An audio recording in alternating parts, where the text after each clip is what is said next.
Well, a simple decision to remember what time it is, changing a local woman's life, and it could change yours too. KMBC 9's Matt Fleener explains.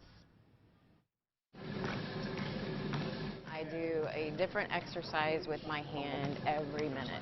It takes time and perseverance. I started training January 1st for my first full marathon. Anyone who has run a marathon like Terry Ackerson would know you don't often finish Sometimes the numbness will come back a little bit. without a few challenges along the way. And why would it happen to a 43-year-old woman who is training for a marathon? It was after a training run for her marathon, Memorial Day 2013. Ackerson jumped in her car with her 16-year-old son. They went to Starbucks and started driving back home when she suddenly lost feeling in her arm. Her son noticed her face drooping. She could no longer smile. And he said, "Mom, you're having a stroke." I shook my head yes. I pointed to the clock on the dashboard so he would know exactly what time to tell the doctors my symptoms started. It was exactly 10:30, and her composure to mark the time It is a carotid issue. came because she sees the effects of stroke every day as a registered nurse and stroke coordinator at Centerpoint Medical Center in Independence. Being a stroke coordinator, I knew how serious the situation was.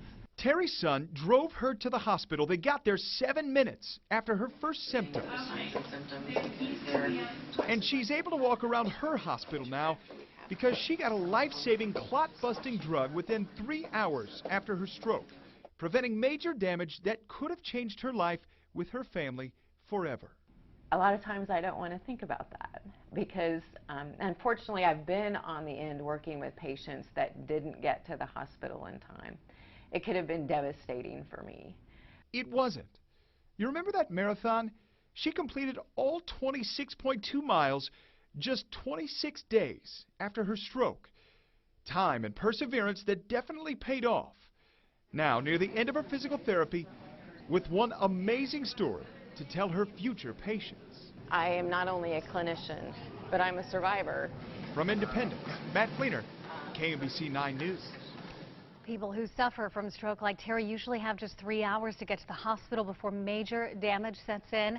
And that is why it is so important to know the warning signs of stroke. Use the acronym there: FAST, face drooping, arm weakness, slurred speech. And when those things happen, you know it is time to call 911.